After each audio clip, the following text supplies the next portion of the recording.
I have survived over 3000 days in hardcore with only half a heart. I got all advancements, and I've built a ton of cool farms and a ton of cool builds. Here's the full tour.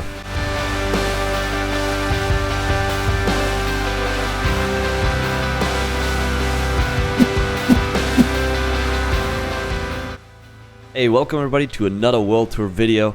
This time it was supposed to be for 3000 days and we're almost at 3500 days. But it doesn't matter, I'm gonna walk you through this world and show you most of the stuff I've built. We're gonna start here at my base, which I'm gonna divide between below ground and above ground. We're gonna start underground here.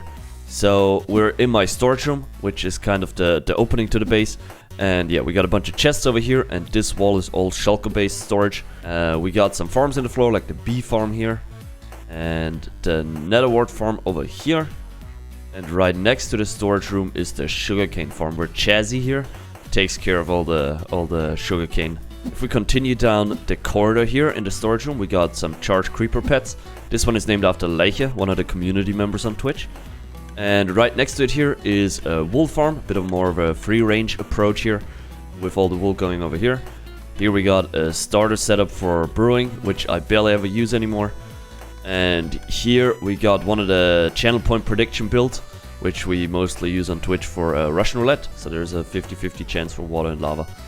Then here, just like in the old world tour, is still the pumpkin farm, which has not changed yet. It's still overflowing. I still haven't done anything with it. And yeah, it's fine. Don't worry about it. Here we got the nether portal, which we'll get back to later.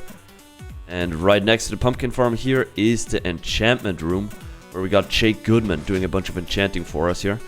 Opposite of the enchanting room is a staircase down into the basement, where we got a head burglar right here, where he's looking after all the heads he's burgled. Also one of the Twitch community members right there.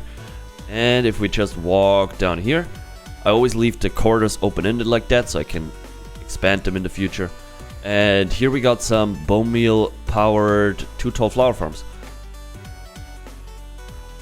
And in the corridor to the left here, again open-ended, so we can expand it in the future, we got our cleric trading hall, where there are 16 clerics, and whenever I need to trade with them, I just hit the note block, and then 4 of them jump towards us, and we can trade with them for mainly redstone. I mainly use it for redstone. And yeah, there's the 4 clerics, and when we're done trading, we just send them back. And yeah, it's kind of a fun approach to a trading hall. Opposite of the cleric trading hall, we got a super smelter. So I throw all my items in here, and they come out here. It's powered by bamboo. It's 128 furnaces, and what you see below me here is a stack separation system to distribute the items into the 4 different lanes of furnaces. This is what it looks like in the back. So you have 4 different lanes for the furnaces, 32 each. And back here is the refueling system, where the bamboo comes in from the bamboo farm and refuels all the furnaces. When you come back upstairs here and continue down the corridor, we get to the control room. So right here in the floor is the cactus farm right here. We got Husker D making sure everything's alright down there. And yeah, the cactus farm storage is here. And on this wall here, we got the control room, where we can, with the golden carrot, select the different farms, like for example the creeper farm. I can hit the note block and the creeper farm turns on, and you can see with the light at the chest column as well that this farm is turned on. And you can also see, for example, the spider farm is turned on right now. And yeah, all the drops go in here. To the right here, we got our bulk storage. So this is where I throw in all this kind of stuff that I get from digging, and it gets sorted into shulkers. And when the shulker is full, it goes over here into the chest. And yeah, this fills up with shulkers full of that material. And opposite of that, we got a smaller furnace. This is like 8 furnaces put together. And yeah, if you just have small amounts, I just throw it in here. Right here, we got also the boy in armor stand, who is still very much in love with unlocked hoppers. And the bat chest armor stand right there. So all these armor stands you see around the world are for viewers on Twitch. So if you want to be in the world, make sure to hang out on Twitch, and you might just get one of those. We also got the spider farm hooked up here, and it's a spider spawner that's like back there. We have a secret entrance. When this opens up, we can walk back there, and behind here we got a spider spawner. They all just died to the wither roses, and all the drops get put into the control room. So usually when I'm around the bulk storage, I'm close enough for spiders to spawn here and die down there. That was it for all the stuff underground in the base. Let's show you guys what's above ground. Back in the storage room here, right outside the storage room, is our frog pond that we made when 1.19 came out. All these frogs down here are also named after viewers on Twitch. And we got Casper right here. That armor stand right there, he's just a frog jumping into the pond. And if we come up here, the first thing we see is this bamboo farm right here, which is this glass house I made, this greenhouse. Down here we got a flying machine that is a tethered flying machine concept by Borkon. It's basically a flying machine that fixes itself after it breaks. And all the items get loaded into shulker boxes. From on top of the greenhouse here we have a nice view down onto the bamboo farm. And we can also look down onto the villager area right here. The trading area down here is just a row of villagers. But right next to it here is my little zoo area, which I will expand in the future. We got Rob Hut right here, taking care of our animals, making sure they're alright. And we got a ton of turtles, which you really like just being stuck in the water, I guess. We got the Strider right here, which we use for the advancement of riding a Strider in the overworld. And right here, through the gate, we got a brown pandas and somehow a blacksmith villager. But hey, that's how it goes sometimes with villagers. That's why I don't like him. But yeah, brown pandas right here and more pandas. If we continue the path down here past the golden tree, there's Shivaxi, the dragon slayer right there. And Michael just chilling on the bench. And Diceman coming up here. And this leads down to the smithing house. This is where I get all my emeralds. So there's a bunch of toolsmiths and a few armor smiths. They all have the 1 iron per 1 emerald trade. And I just spent all the iron from the iron farm to get my emeralds here. Continuing the path outside the blacksmith house leads all the way over to the windmill, which was supposed to be a wheat farm with a lace. So there's 2 farmers right here that just keep harvesting the fields here. Also trample a lot of crops. There's also Damru over there. And those guys harvest this, and the LAs were supposed to pick it up, and both LAs just disappeared. They left and never came back pretty much very fast, but they were supposed to bring all the wheat here. So I was very disappointed with how bad the LAs were and how unreliable. But yeah, all the wheat was supposed to go in there, and yeah, they didn't really harvest much. But we also did some interior decoration for the windmill right there, and we got Droopy right here loading in some hay bales. Exiting on the other side of the base, we can walk right over to the totem monument, which on one side has the classic totem and on the other side has the custom totem texture that I use. It got a bunch of signs all around for all the people that were here when I hit 3,000 days. All the people that were watching live on Twitch when we hit 3,000 days in this world. So there's a bunch of signs around the base of this Totem of Undying Monument. Right next to the Totem of Undying Monument, there's also the Creeper Farm, which I decorated by covering it up with a laboratory hangar. So in here is laboratory style interior decoration, and we also got the ghast killer right here where we can make the creepers fly using shulkers and ghast to shoot them for like a little bit of a mini game.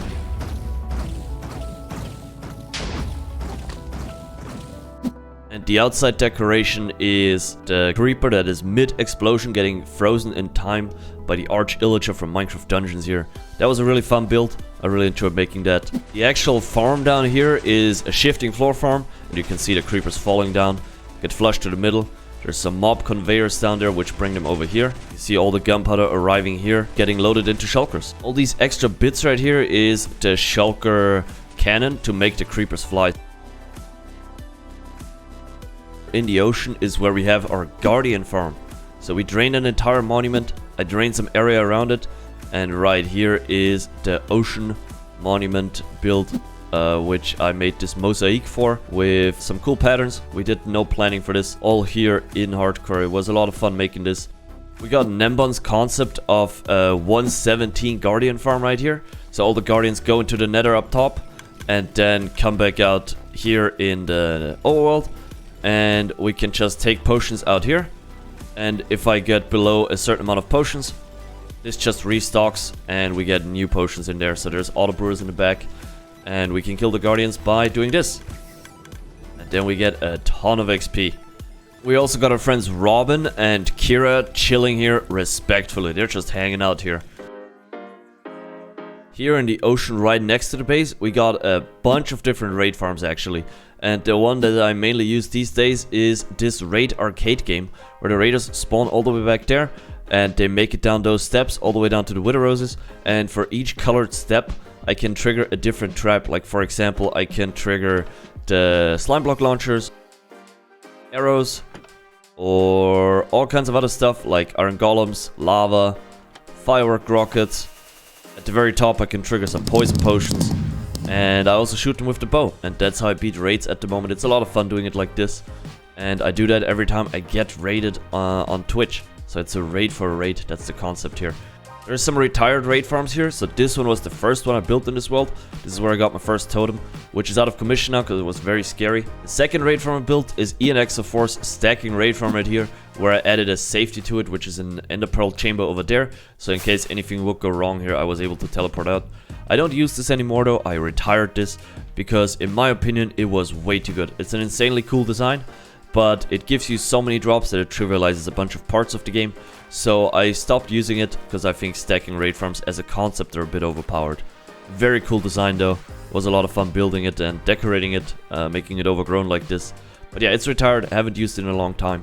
I get all those drops I would get here in other ways. The last raid farm I built was this one right here, which again I just improvised right here in hardcore, and it's just a little spawning platform up there where they get flushed down, get funneled into this chamber here, and they die to entity cramming. It's a very quick and safe way of getting totems without any risk. Right here at spawn we got this little plateau, which is the setup where I got how did we get here. So there is apparently no more dolphins in there. I don't know what happened to them, but they're all dead. A conduit and all the stuff you need for how did we get here, like for example a shulker, potion dispensers. We got Chen right here about to go for the advancement, as you can see. And here we got our pet Elder Guardian. Yeah, he's in a minecart all the way down at the bottom of the world there, so he can't give us mining fatigue unless I step on this pressure plate. And yeah, he drops back down, so he's too far away to give us mining fatigue. Right at the edge of the spawn chunks here I got my mob switch, which I can use both for the overworld and the nether. And I only turn it on for building farms, like for example the Witherskelly Farm or the Guardian Farm. But in general I play with it off. Right now you can see here's the chunk border. Right now they're outside of the spawn chunk, so I actually do get hostile mob spawn. Not just for running farms, but also because I think it's boring if there's no hostile mobs anywhere. It just makes the game too boring. So I only turn it on when building very dangerous farms like the Guardian Farm or the Witherskelly Farm. And the last thing in the spawn chunks right here is this Plinko game that is also for channel predictions in the Twitch chat. So this is a 50-50 prediction. There's a charge creeper right here, and for each layer it goes down, it has a 50-50% chance to go left or right, so it's always a coin flip. And at the bottom here it gets shuffled every time, and you can see them if we start the game. You can see those shulkers getting distributed, and then there you go, it's always shuffled through and different every time. And then the charge creeper goes either left or right on each layer. On the nether side at spawn here is my nether hub. We got 4 different cardinal directions here. This is north, west, and so on. And we colored them in 4 different ways. The first tunnel I built is the western tunnel, which goes to my base, which is the cyan side. And yeah, we got the openings for each of the cardinal direction tunnels, which I'll expand on in the future. And it also has a connection to the nether roof. So right here next to the portal there's holes on either side, and that's how I can still get onto the nether roof, since not every portal is below the nether roof yet. A lot of my traveling is still above the nether roof, but I'm working on getting everything connected by tunnels. I already have a bunch of piston bolts going around. That's how I'm slowly working on getting everything connected with proper tunnels instead of flying over the nether roof. Right here we're at my Bartering Farm. Here is where I have 12 different piglins. They all have Curse of Binding leather boots standing on top of powdered snow. We can put all the gold into the chest minecart here and turn it on. This lever turns on the item collection. It's time, so when they're done bartering, they get their next golden ingot in this wave, and yeah, it's very satisfying to watch. All the items then fall down, get funneled onto one block there, get shot over and sorted out on this row of item sorters, where we sort out all the items I want to keep. Everything else goes into the fire and gets burned. All the piglins are also named after people that were watching on Twitch when I built this. Here we are at my village build, which is where I have my potion factory, but it's mostly an aesthetic build. I really wanted to build some houses. We come out well here, and yeah, there's a ton of armor stands for community members on Twitch. Each of those houses is claimed by somebody on Twitch. This is the mountain village, the fantasy mountain village, that is getting attacked by this large serpent here coming out of the mountain.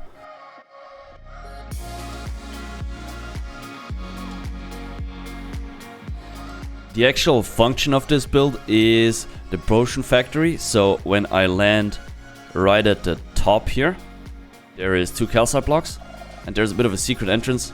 I mean, yeah, this is single player. I still had fun making a secret entrance based on skulk sensors though. So when I put on gear, this opens up, and here is the potion factory. So there's a tutorial on this channel if you want to check this out. So basically you select the ingredients, press start, and then it brews the full shulker box of the potion you selected with those ingredients. So yeah, full shulker boxes. And yeah, since there was kind of a hidden entrance, there's also a hidden exit right below the worm here with the block pulling out. There's also this Witherskelly Farm I have, which is very far away from the base. It's about 4,000 blocks, but it's in this warped forest.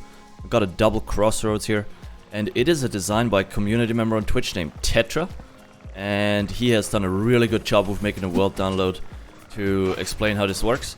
But yeah, there's basically 2 crossroads, 3 spawning layers with withers roses, and then also dispensers with pumpkins, and that way every wither skeleton that can wear anything can immediately be removed from the mob cap right up there, and that gives you way more spawns. And as you can see, we are just getting a ton of wither skeletons here, and it really helps a lot surviving Hearted Hardcore by having beacons everywhere, having beacon effects everywhere with resistance and regen and jump boost and all that.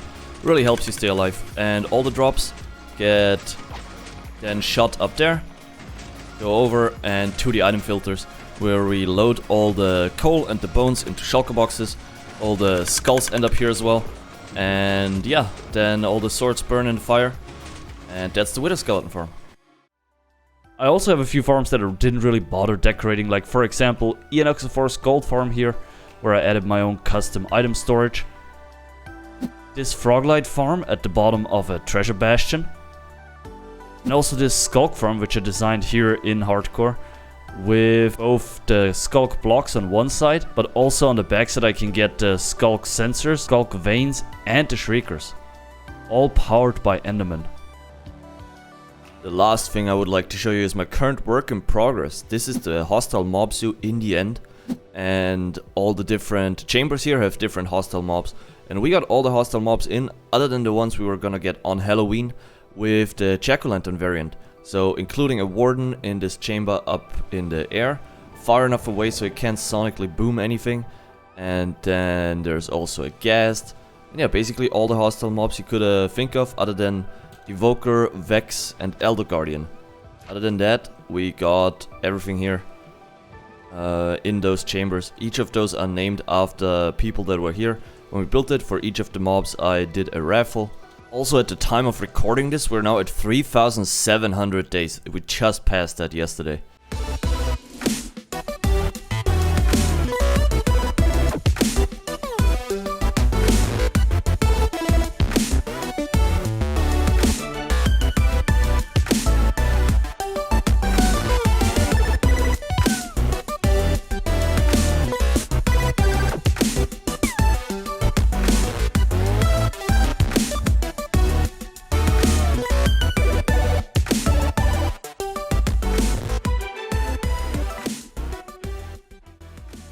That concludes the world tour. Thank you very much for watching. I hope you enjoyed that. And please make sure to check out the video description for all the various links you might need. And make sure to follow on Twitch if you want to see more of this world, since every second of this world is streamed on Twitch. So if you don't want to miss out on that, make sure to stop by over there. Bye everybody.